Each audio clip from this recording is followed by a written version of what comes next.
السلام علیکم ورحمۃ اللہ وبرکاتہ۔ اللہ رب العزت کے فضل و کرم اور عنایت کے ساتھ آج کے سبق اور ویڈیو کا آغاز کرتے ہیں۔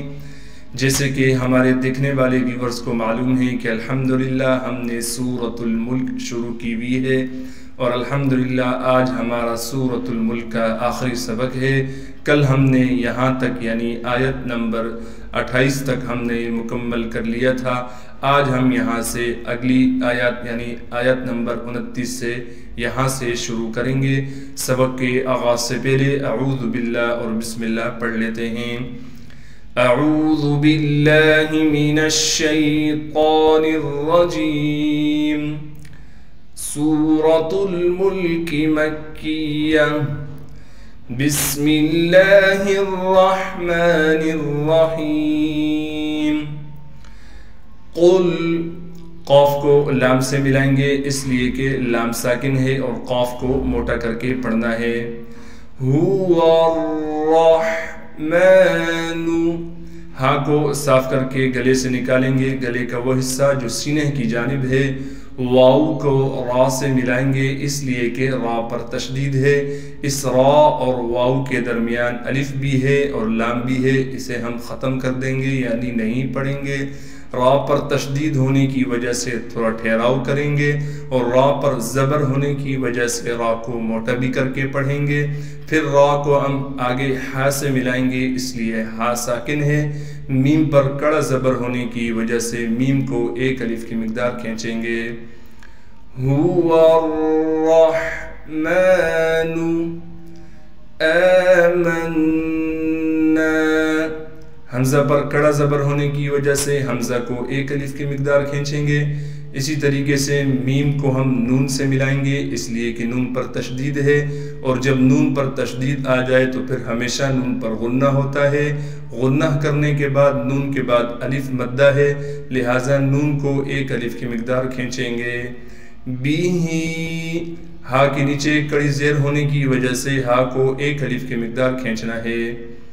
وَعَلَيْهِ تَوَكَّلْنَا، تا کو صاف کر کے پڑھیں گے، واو کو کاف سے ملائیں گے اس لیے کہ کاف پر تشدید ہے۔ پھر کاف کو ہم آگے لام سے ملائیں گے اس لیے کہ لام ساکن ہے۔ پھر نون کے بعد حروف مدہ ہونے کی وجہ سے نون کو ایک الف کی مقدار کھینچیں گے۔ فَسَتَعْلَمُونَ، فا کو صاف کر کے پڑھنا ہے، سین میں سیٹی نکالیں گے۔ اسی طریقے سے تا کو عین سے ملائیں گے اس لیے کہ عین ساکن ہے۔ لام کو صاف کر کے پڑھنا ہے بغیر کھینچے۔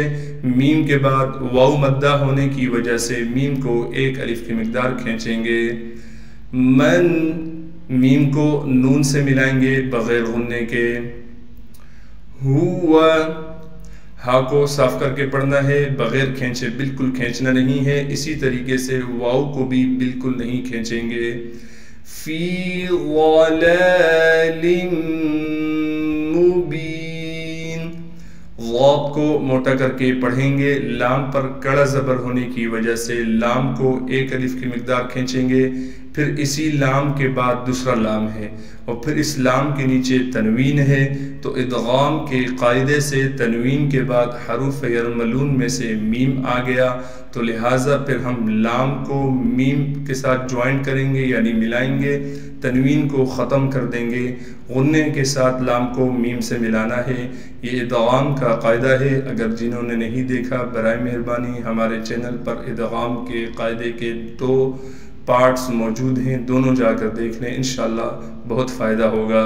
اسی طریقے سے با کے بعد یا مدہ ہونے کی وجہ سے با کو ایک الف کی مقدار کھینچیں گے۔ قل هو الرحمن آمنا به وعليه توكلنا فستعلمون من هو في ضلال مبين۔ قل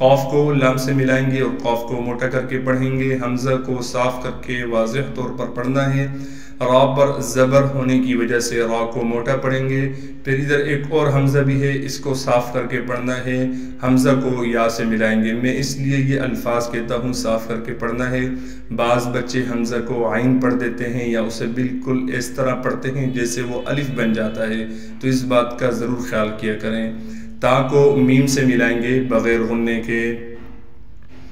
ان اصبح حمزہ کو نون سے ملائیں گے اس لیے کہ نون ساکن ہے، بغیر غننے کے ملانا ہے۔ اسی طریقے سے حمزہ کو صاد سے ملائیں گے اس لیے کہ صاد ساکن ہے اور صاد میں سیٹی بھی ادا کریں گے اور صاد کو موٹا بھی کر کے پڑھیں گے۔ با کو صاف کر کے پڑھنا ہے بغیر کھینچے۔ ہا کو گلے سے صاف کر کے نکالیں گے، گلے کا وہ حصہ جو منہ کی جانب ہے۔ ماؤکم میم کے بعد الف ہے تو لہٰذا میم کو ایک الف کی مقدار کھینچنا تھا، لیکن الف کے اوپر بڑا مد بھی ہے تو لہٰذا 5 الف کی مقدار کھینچیں گے۔ اور یہاں دیکھ رہے ہیں واو لکھا ہوا ہے، لیکن واو کو ہم نہیں پڑھیں گے اس لیے کہ واو کے اوپر حمزہ بھی لکھا ہوا ہے، تو لہٰذا ہم حمزہ کو پڑھیں گے۔ یہ بات یاد رکھیں، جب بھی 2 حرف لکھے ہوئے ہوں، یعنی ایک حرف نیچے لکھا ہوا ہو، ایک اس کے اوپر لکھا ہوا ہو، تو جو اوپر لکھا ہوا حرف چھوٹا سا ہوتا ہے اسے ہم پڑھیں گے، نیچے والے کو چھوڑ دیں گے۔ تو یہاں پر ہم نے حمزہ کو پڑھنا ہے بغیر کھینچے۔ اسی طریقے سے کاف کو میم سے ملائیں گے اس لیے کہ میم ساکن ہے اور غنہ نہیں کریں گے اس میں۔ ماؤکم غوراً غین کو واو سے ملائیں گے اور غین کو موٹا کر کے پڑھیں گے۔ را کو بھی موٹا کر کے پڑھنے کے ساتھ را میں غنہ یعنی اخفا کیا جائے گا۔ فَمَن يَأْتِيكُمْ میم کو ہم یا سے ملائیں گے ادغام کے قاعدے سے، نون ساکن کے بعد یا حروف ارملون میں سے آ گیا، لہٰذا نون کو ہم ختم کر دیں گے، بالکل یا میں ملا دیں گے نون کو، تو ہم میم کو پھر یا کے ساتھ ملائیں گے غنہ کے ساتھ۔ پھر یا پر تشدید ہونے کی وجہ سے تھوڑا ٹھہراؤ کرنا ہے۔ یا کے بعد الف لکھی ہوئی ہے لیکن یہ الف نہیں ہے اس لیے کہ الف ہمیشہ خالی ہوتی ہے، اس پر ساکن آنے کی وجہ سے یہ حمزہ بن گیا۔ تا کے بعد حروف مدہ میں سے یا آ گئی، لہٰذا تا کو ایک الف کی مقدار کھینچنا ہے۔ کاف کو میم سے ملائیں گے بغیر غننے کے۔ بِمَاءٍ مَعِينٍ میم کے بعد الف ہونے کی وجہ سے میم کو ایک الف کی مقدار کھینچنا تھا، لیکن الف پر بڑا مد بھی ہے لہٰذا 5 الف کی مقدار کھینچیں گے اور حمزہ کو ہم میم سے جوائن کریں گے۔ حمزہ کے نیچے تنوین ہے، تنوین کو ہم ختم کر کے حمزہ کو میم سے ملائیں گے اس لیے کہ میم پر تشدید ہے، ادغام کے قاعدے سے یہ تنوین ختم ہو رہی ہیں، میم پر غنہ کیا جائے گا۔ عین کے بعد یا مدہ ہونے کی وجہ سے عین کو ایک الف کی مقدار کھینچیں گے۔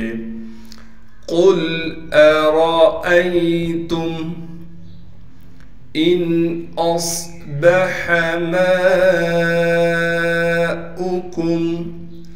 غَوْرًا فَمَن يَأْتِيكُم بِمَاءٍ مَّعِينٍ صدق اللہ العظیم۔ ایک بار روانگی کے ساتھ بھی سبق کو پڑھا دیتا ہوں۔ قُلْ هُوَ الرَّحْمَنُ آمَنَّا بِهِ وَعَلَيْهِ تَوَكَّلْنَا فَسَتَعْلَمُونَ مَنْ هُوَ فِي ضَلَالٍ مُبِينٍ قُلْ أَرَأَيْتُمْ إِنْ أَصْبَحَ مَاؤُكُمْ غَوْرًا فَمَن يَأْتِيكُم نسقيكم بماء نعيم. جزاک اللہ خیرہ. الحمدللہ ثم الحمدللہ. آپ دیکھنے والوں کی محبت اور حوصلہ افزائی سے آج ہم نے سورۃ الملک بھی مکمل کر لی. انشاءاللہ تعالی کل اس سے اگلی سورۃ القلم کا آغاز کریں گے. اللہ رب العزت سے دعا ہے جو پڑھا گیا ہے اپنی بارگاہ رحمت میں قبول و منظور فرمائے. السلام علیکم ورحمۃ اللہ وبرکاتہ. اللہ حافظ.